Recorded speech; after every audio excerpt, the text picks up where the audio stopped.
औज़ुबिल्लाहिमिनश्शैतानिर्रजीम बिस्मिल्लाहिर्रहमानिर्रहीम। क्या काबा में शिवलिंग है? इस टॉपिक पर असली सबूत तो अभी आने बाकी हैं, लेकिन यहाँ पर हम कुछ टाइम के लिए रुक रहे हैं। जिसको सबूत चाहिए उसके लिए मैंने सफिशिएंट प्रूफ्स दे दिए हैं। जिसको नहीं मानना है उसको क्या अंतर पड़ता है यदि 10 सबूत पेश करूं अपनी बात के प्रूफ के रूप में या 110। लेकिन पहले एक रिक्वेस्ट है। आप में से बहुत से मित्र मुझसे कहते आए हैं कि मेरे सब्सक्राइबर्स और फॉलोअर्स अधिक होने चाहिए। क्या काबा में शिवलिंग है कि पार्ट 2 में मैंने इस पर अपने विचार बताए थे। लेकिन मैं आज आपसे रिक्वेस्ट कर रहा हूं कि यदि आप मेरे लेक्चर सुन रहे हैं तो कम से कम एक अन्य मित्र को जो इस प्रकार की बातों में रुचि रखता हो उसको ये चैनल सब्सक्राइब करने को कहें और करवाएं। क्या काबा में शिवलिंग है कि सीरीज को रोक इसलिए रहा हूं कि कुछ जेन्युइन सवाल हैं जिनका उत्तर देना पहले आवश्यक है। रवि घई जी ने लिखा, सर नमस्ते, मुझे आपकी वीडियो बहुत अच्छी लगती है। मैं आपकी वीडियो में कुछ नाम सुनता हूं जिनका नाम हमने बहुत कम सुना है। कुछ नाम मैं यहाँ लिख रहा हूँ। यदि नाम लिखने में कुछ गलती हो तो मुझे माफ कर देना। यदि हमें उनके बारे में कुछ नहीं पता होगा तो उनको सुनते टाइम हमारे दिमाग में ये जरूर आएगा कि ये कौन थे। इसलिए उनका नाम लेते समय आप उनका किस से संबंध था उनका नाम भी बताकर फिर आगे बताया करो, क्योंकि आपकी वीडियो 2 धर्मों के बारे में है। तो कई मुस्लिम भाई हिंदुओं के सभी देवी देवताओं का नाम नहीं जानते और कई हिंदू भाई मुस्लिम पीर पैगंबर का नाम नहीं जानते हैं। इसलिए आपकी वीडियो 60-65% ही पल्ले पड़ती है। माफ कर देना मुझे। रवि घई जी ने कुछ टर्म्स भी लिखी हैं, कुछ सनातन टर्म्स और कुछ मुस्लिम टर्म्स। लेकिन एक बहुत बड़ी प्रॉब्लम ये है रवि जी कि ना तो आज के हिंदुओं ने सारी सनातन टर्म्स को सही समझा है, ना मुस्लिम्स ने सारी इस्लामिक टर्म्स को सही समझा है। जैसे सनातन टर्म्स की बात करें, रामायण और अन्य सीरियल्स ने जो टीवी पर दिखाए गए बहुत से देवी देवताओं की एक खास इमेज बनाकर पेश कर दी है। यदि आपने वो सीरियल्स देखे हैं तो आप जब उन्हीं देवी देवताओं की बात मुझसे सुनेंगे तो आपके दिमाग में वही शक्ल उनकी उभर कर आएगी। जबकि हो सकता है कि टीवी द्वारा बनाई गई इमेज कुछ मिथ्स पर आधारित हो जो कि हकीकत ना हो। हम सब लोग अब तक मानते आए हैं कि ब्रह्मा विष्णु महेश 3 पैरेलल ताकतों का नाम है, जिनमें एक क्रिएटर है, एक सस्टेनर है, एक डिस्ट्रॉयर है। जब मैं इनमें से किसी एक का नाम लेता हूं तो हो सकता है कि आपके मन में वही विचार उभर कर आए या ब्रह्मा की वैसी शक्ल उभर कर आए जैसी सीरियल्स में दिखाई गई है। यदि इंद्रदेव की बात करें तो पुराण आदि में उनकी जो इमेज पोर्ट्रे की गई है वो देवता की असल इमेज से एकदम विपरीत है। यदि शिव की बात करें तो आपको नीला शरीर, गले में सर्प और किसी पत्थर पर आसन लगाए ध्यान मग्न यही इमेज सामने आएगी। यदि इंद्रदेव की बात करें तो पुराण आदि में उनकी जो इमेज पोर्ट्रे की गई है वो देवता की असल इमेज से एकदम विपरीत है। देवता परफेक्टली प्योर हस्तियां हैं जिनका सारे समय काम इंसानियत को सतमार्ग की ओर और ब्रह्म की उपासना और पूजा की ओर लेकर जाना है, चाहे दिव्य आत्मा के रूप में और चाहे जब वो दिव्य आत्मा मानव शरीर में अवतरित होती है ताकि मानव रूप में उस मैसेज को पहुंचा सके। लेकिन हमने इंद्रदेव की क्या इमेज बनाई? उनको रासलीला में लीन दिखाया, हमने उनको मदिरा में धुत दिखाया, हमने उनको पृथ्वी पर कुंवारी औरतों से रिश्ता बनाकर बच्चे पैदा करते दिखाया, हमने देवी को नाजायज रिश्ते बनाते दिखाया।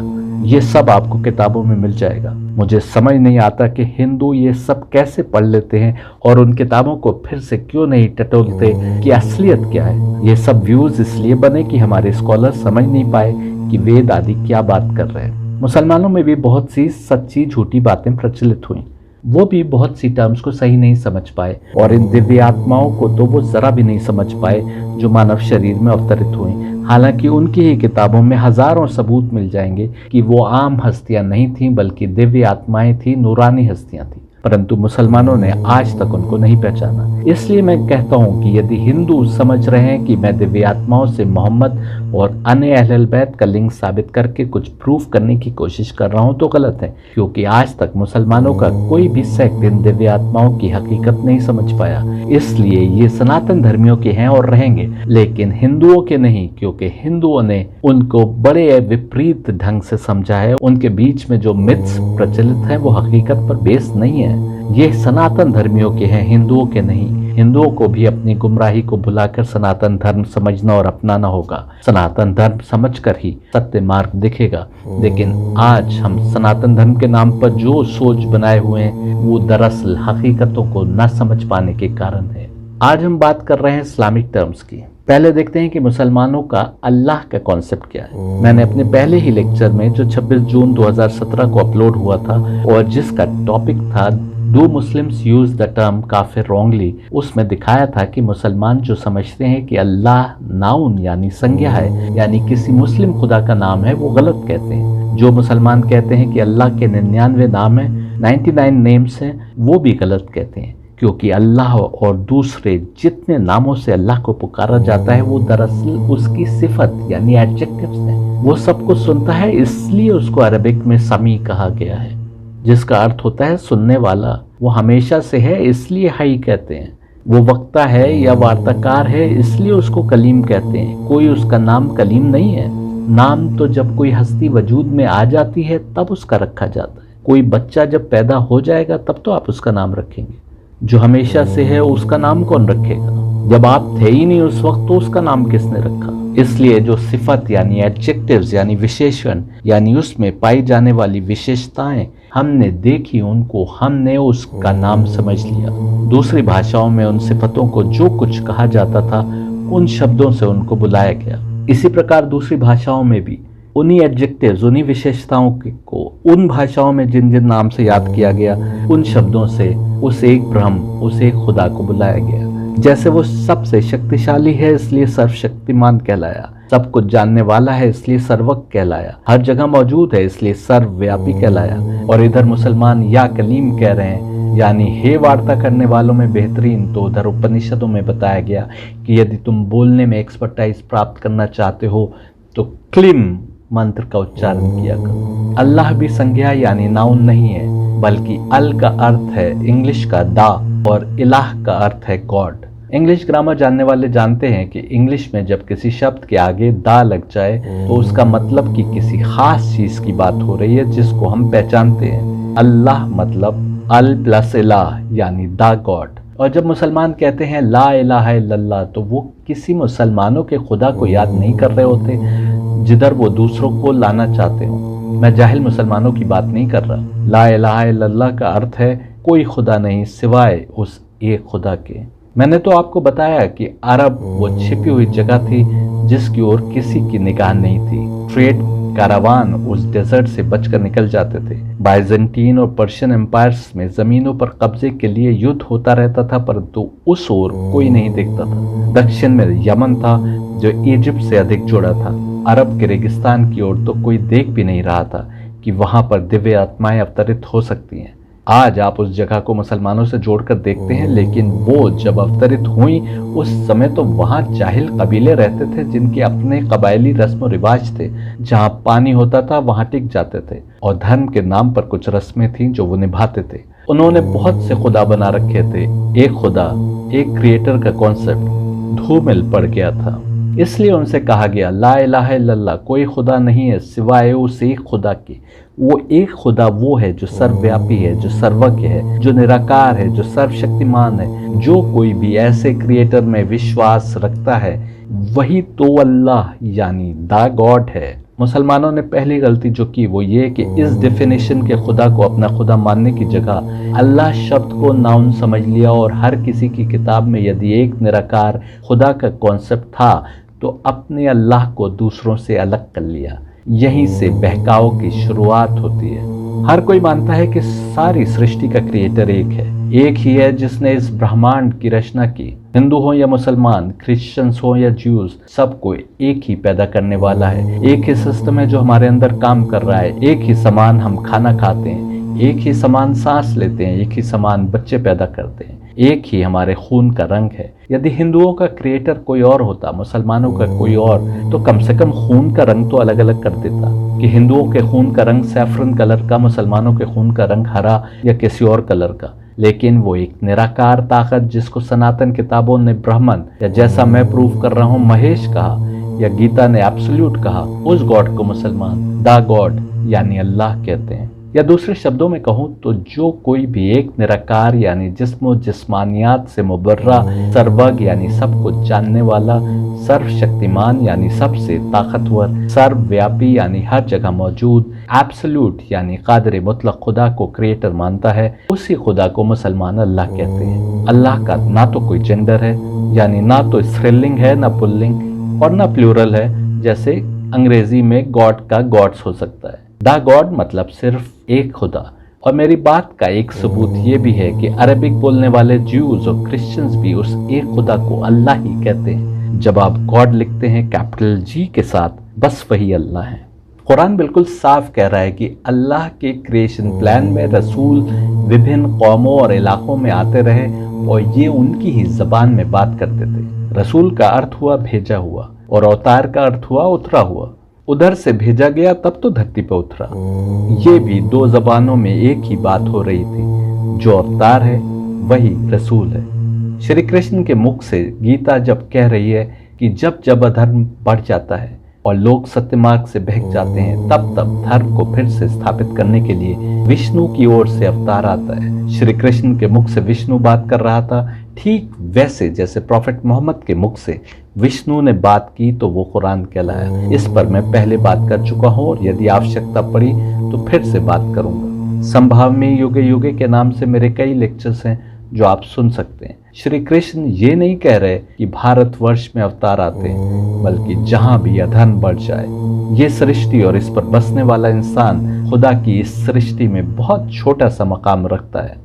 ये तो हमारी छोटी सी मानसिकता है कि हम समझें कि अवतार केवल भारतवर्ष में आएंगे। अवतार विश्व के कोने कोने में जहां भी इंसानियत बसती थी वहां आए ताकि सीधे रास्ते को प्रशस्त कर सके, मानवता के लिए जो क्रिएशन प्लान है उसको बता सके। परंतु इन दिव्य आत्माओं के विपरीत एक और ताकत, एक और पावर इस क्रिएशन प्लान का हिस्सा है, जिसका काम है हमको सत्य मार्ग से गुमराह करने का। देवताओं और असुरों का युद्ध यही है जो हर जमाने में होता रहा है। एक का काम इंसान को हिदायत की ओर लाना और एक का गुमराह करना। इस पर हम डिटेल में बाद में बात करेंगे। गीता भी ये नहीं कह रही कि अवतार केवल भारतवर्ष में आएंगे, बल्कि कह रही है कि जब जब अधर्म फैल जाता है तो वो चाहे जहां भी हो, जब जब धर्म की हानि होती है, जब जब सत्य मार्ग से लोग बहक जाते हैं, तब सत्य मार्ग को स्थापित करने, धर्म के उसूलों को फिर से बताने तब अवतार आता है। और कुरान भी कह रहा है कि हर जबान बोलने वालों में रसूल आए। Never did we send a messenger except to teach in the language of his own people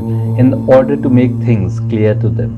जब कभी कोई रसूल भेजा, उन लोगों की भाषा में ही बोलता हुआ भेजा। यानी यहाँ भी साफ हो रहा है कि मुसलमान यदि ये समझ रहे हैं कि केवल अरबिक में सत्य मार्ग बताया गया तो वो गलत। फिर वो बहके हुए, क्योंकि सत्य मार्ग हर जगह बताया गया।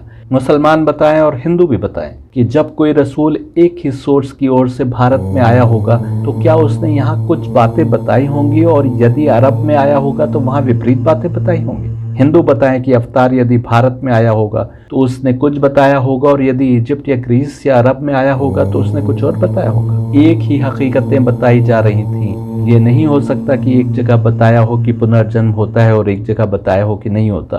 ये नहीं हो सकता कि एक जगह बताया हो कि परमात्मा है और एक जगह बताया हो कि नहीं है, या एक जगह बताया हो कि ट्रिनिटी होती है और एक जगह बताया हो कि ट्रिनिटी कुछ नहीं होती। एक जगह बताया गया हो कि मोक्ष प्राप्त कर सकते हो इस तरीके से, और एक जगह स्वर्ग और नर्क बताया हो और मोक्ष का कोई कॉन्सेप्ट न बताया हो। यदि दो जगहों पर एक ही सोर्स से अवतार आए तो हमको मानना पड़ेगा कि उन्होंने एक ही सत्य मार्ग बताया जो सनातन था, यानी हर जमाने के लिए था, जिसको कुरान ने अद्दीन अल क़य्यिम बताया, यानी ऐसा दीन जो हमेशा से कायम है, हमेशा से स्थापित है। यदि विपरीत या विरोधाभासी फिलॉसफीज या समझ हमको देखने को मिलती है तो केवल तीन कारण हो सकते हैं। या तो दोनों एक क्रिएटर की ओर से नहीं है, या एक जो बात कह रहा है वो उस क्रिएटर की ओर से है, दूसरी या तो उसकी ओर से नहीं है या हमने गलत इंटरप्रेट की, और तीसरा ये कि दोनों के बीच रसूल या अवतार आए तो एक ही सोर्स से, लेकिन दोनों जगह लोगों ने भिन्न भिन्न तरीके से उनकी बात को इंटरप्रेट किया। मैं यही प्रूफ कर रहा हूँ जब मैं कहता हूँ कि एक खुदा एक पैगाम सुन ले काश ये इंसान। एक ही मैसेज दिया जा रहा था इन अवतारों द्वारा, इन रसूलों द्वारा। जबान अलग थी, लोगों की सोचें अलग थी, उनमें प्रथाएं अलग थी, उनकी समझ अलग थी। वो उसमें बंद कर समझने की कोशिश अलग अलग लोगों ने की तो उसको अलग अलग तरीके से इंटरप्रेट किया।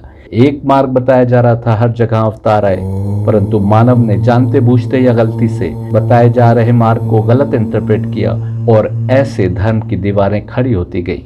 एक ही अवतार के मानने वालों ने जब उस एक अवतार की टीचिंग्स को भिन्न प्रकार से इंटरप्रेट किया तो सेक्ट्स बन गए। जैसे मुसलमानों में देखिए, शिया, सुन्नी, वहाबी, सलफी, बरेलवी, इस्माइली आदि कितने सेक्ट हैं। ये सब बने हालांकि एक ही रसूल प्रॉफिट मोहम्मद को सब मान रहे हैं, एक ही कुरान सबके पास है, लेकिन उनकी टीचिंग्स को भिन्न भिन्न प्रकार से इंटरप्रेट कर रहे थे। सनातन धर्म में भी यही हुआ। वैष्णव, शैव, देवी को मानने वाले, क्या वेद सबको प्रिय नहीं थे?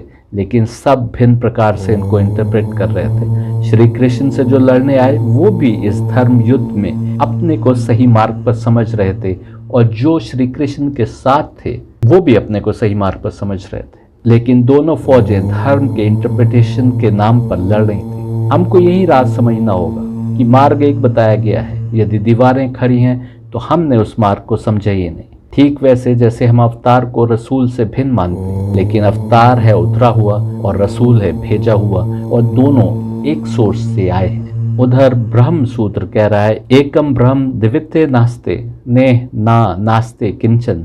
The Brahm is one, there is none other, ने नन, नॉट द लीस्ट। ये ब्रह्म ही अल्लाह है। और इसको डिस्क्राइब जब अली ने किताब नहजुल बलागा के सरमन 91 में 91 में किया तो किन शब्दों में किया देखिए।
ये बहुत लंबा सरमन है। यदि आपको इंग्लिश में समझने में दिक्कत हो रही है तो गूगल पर देखिए, यदि इसका हिंदी ट्रांसलेशन उपलब्ध है। आप समझ सकते हैं कि उस निराकार एब्सोल्यूट को समझना आसान नहीं है। हमको आत्मा को पाकीज़गी के मार्ग पर डालना होगा और दिमागी फैकल्टीज को जगाना होगा कि हमको वो विजडम प्राप्त हो कि हम निराकार और एब्सोल्यूट ब्रह्म को समझ सके। इसलिए आवश्यकता कि हमारे सामने निराकार का एक साकार रूप पेश किया जाए ताकि हमको सत्य मार्ग पहचानने में आसानी हो।